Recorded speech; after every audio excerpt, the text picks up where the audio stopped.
On July 3rd of 2019, reports began to surface that Meghan McCain, the once proud titan of political television, was going to retire.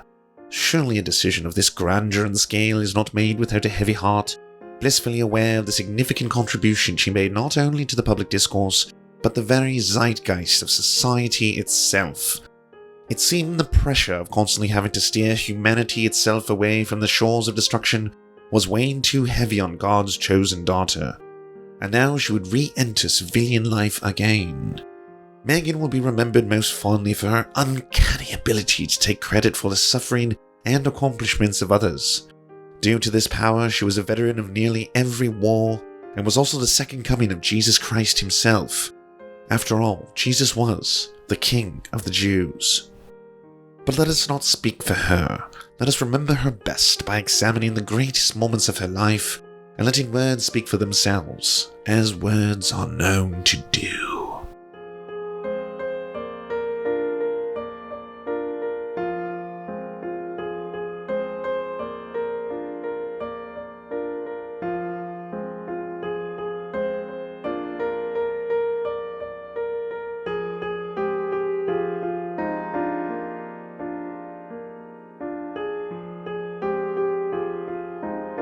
In your dating preferences, would you like left of center, center, right, or Mr. Far Right? I'd like center-leaning right. Center-leaning right. Yeah, right, center, but not really very left. It's interesting that I dated so many liberals that you didn't like, and then I've ultimately seemed to have landed with the most conservative guy in the history of the world. More conservative than you, May? There, yes. Oh, wow, we much both more, of you. yes. Wow. You'll change him around. I am a conservative on television. Some people recognize me someplace. I go to restaurants, this show, different places on the subway, and people who don't want to talk about being a Republican in Manhattan and major cities will come up to me and say that they're uncomfortable talking about it, but they want me to know that they agree with me, but they want to do it privately.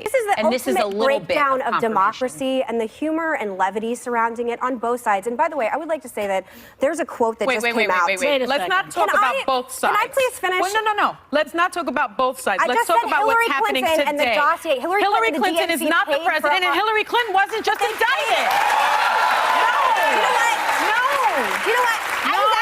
You know what? I'm trying to give you guys insight because I actually know a lot we about don't need Paul insight into Manafort. him. We are laughing at him being shocked. It's not. It's very serious. Well, look, and as a Republican, I am offended. I think to point out, happy birthday, Melania, your life totally blows. We're going to talk about it on national television. She's aware how bad this is. I wish you would understand who the target of my jokes is. that the seems to go right over your head. audience didn't laugh either. For symbol, he doesn't speak like a politician. He doesn't seem scripted. What does he speak like?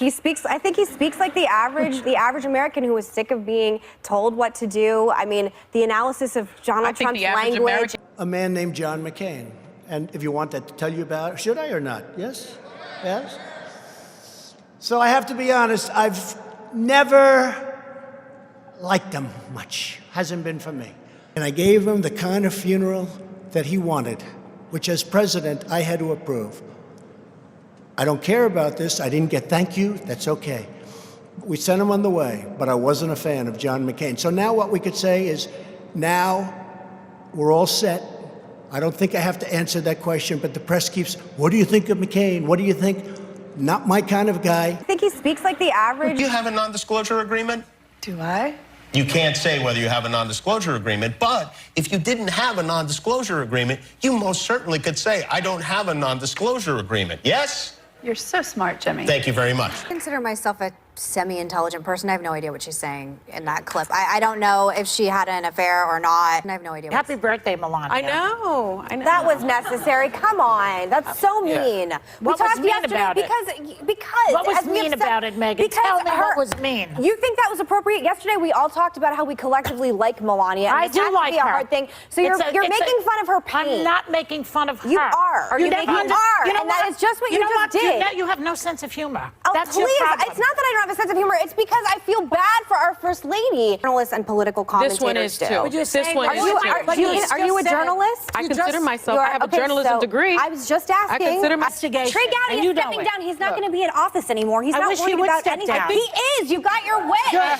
Oh, But I please with the clapping. He's one of the good ones. I think for no, real. he's not. Yes, You he can clap. is. He's No, he's not. Mike Pence left a game, and I understand that you said it was an act of, quote, systemic oppression. So if I left your football game, would you think that I would be behaving in the same way? You're not the vice president of the United States. They would like, yeah, because I can't hear it. They would like me to say this. Just to be clear, I in no way was advocating violence towards the president. I just want to clarify that. Of course you were. Of course you were.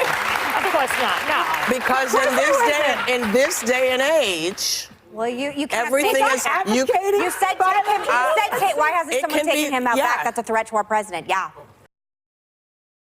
I just feel like sometimes you just want to line up conservatives and throw grapefruits at us. Because again, a lot of people died in a really horrific way, and I don't like civil war. I think Jesus speaks to me every morning. And I think that when you have your partner's ear, when you have that sort of influence, that's the hallmark of a healthy relationship. Are you saying I don't have a healthy relationship because Ben and I don't control each other's Twitter accounts? I'm not talking about you personally. Hey, Joey is a friend of mine. Tricky situation for me. SE Cup is one of my best friends in the entire world. I know someone through someone that this happened to. I personally am really good family friends, really good family friend of mine married a Miss South Carolina, and they met working on my dad's campaign. The woman in that photo is my friend. Ross Matthews, who, by the way, is a friend of mine. She's a weather person, Janice Dean, and she's one of my best friends, just for the record. Yeah. Oh, they're my friend, they're my friend, they're my friend. I am very guarded. I'm very mafia about the people I keep close to me. My friends are very, very tight and loyal, and we call each other ride or die. I will say that my understanding, and I'm not a lawyer, is that it's a pause so we can vet people more accurately before they come into this country. You're not banning people from coming into the country completely. You are also banning. But when people are coming into the airport, are they automatically sent back now? Yeah. Without due There's process. people in the audience shaking their head no. So this makes my head explode. Which, by the way, I hope Democrats do run a democratic socialist. Do you hope that we win? Do you want the Democrats no, because I beat think you'll Trump? lose spectacularly, and then I will look forward to election night when I finally get to tell everybody I told you so if you end up running a radical. Problem with socialism, in the words of Margaret Thatcher, at a certain point you run out of spending other people's money. Venezuela, one of the richest countries in the world in the 70s. Now, the average Venezuelan has lost 24 pounds because they're starving to death. 90% of the country is living in poverty. I think she's talking more about Scandinavia than Venezuela. I'm sorry.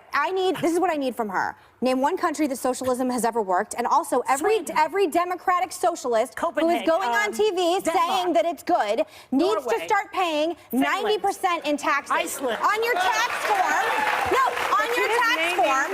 On your tax form, I think you should start paying the amount of taxes that every socialist in this country thinks you need to. Because if you think the government is so good at spending money, look at the VA. Hold on a second. Because it is dangerous. I just told you several countries that do it.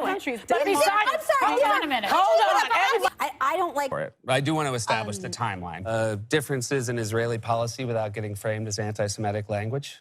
Yeah, I just think you can't talk about Jews hypnotizing the world, talking about all about the Benjamins. You do keep bringing up the 2 tweets that she's apologized for, and I think that's a little unfair to her, especially because we've established... Are you her publicist? What? Are you her press person? No, I'm just someone who cares about the fact that there's someone out there who is in a minority, who has had death threats against her, and I think that we should all use the same language that you're asking her to be careful about her language, and I would ask everybody else to be careful about theirs. Every single thing I've said, and if that makes me unpopular in this room or in front of you, so be it.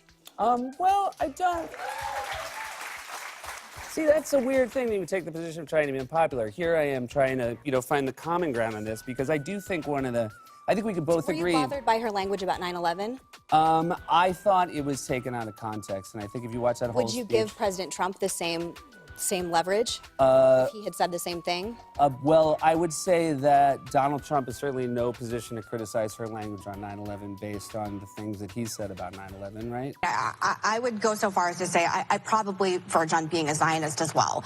But I will say that I don't have family that is Jewish, but Joe Lieberman and Hadassah Lieberman are my family. Yeah. And I take the hate crimes rising in this country incredibly seriously, and I think what's happening in Europe is really scary. And I'm sorry if I'm getting emotional, but the idea that this is politicized, I'm really not. I was very nervous to talk about this on the show because I thought it would become politicized, and it really shouldn't be.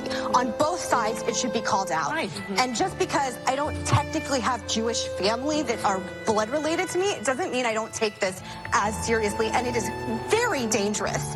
Very dangerous. And I think we all collectively as Americans on both sides, and what Ilhan Omar is saying is very scary to me, and it's very scary to a lot of people, and I don't think you have to be Jewish to recognize that. I don't like civil rights. Did you enjoy what you just watched and now crave more nectar of the damned? Did you know that if you're watching on YouTube, you're only getting half the surfy experience? We upload all of our content commercial and censorship-free to our Patreon. Due to the general demonetization of our videos, we now upload half of our original content directly to those who can help us produce this show. Want even more nectar than that? Well, come join us at twitch.tv/TheSerfsTV, where we do weekly live streams, debates, interviews, AMAs, and more. If you're an Amazon Prime member, you can help support our show 100% free by subscribing to our Twitch channel. So come join us, be merry, and know that your support is helping us do great things. Like pay rent and eat. We now worship at the altar of Miranda Marone and Sappy Rat. Do check out their SoundCloud and Discord respectively, and thank them so much for supporting the Serfs. A big thanks to our lords, Kyle C. and Ricky Pilgrim. You truly are the pillars of our organization. And also a big thank you to Josh Mickelson, Schizosaurus, Dr. Zayas, Dylan Bythe, Andrea Lynn Epperly, Daniel Kahn, Angela, Barbara Sherman, Jed Lewis, Elabin Dudayev, Beck Hewitt, and Todd Lajeunesse.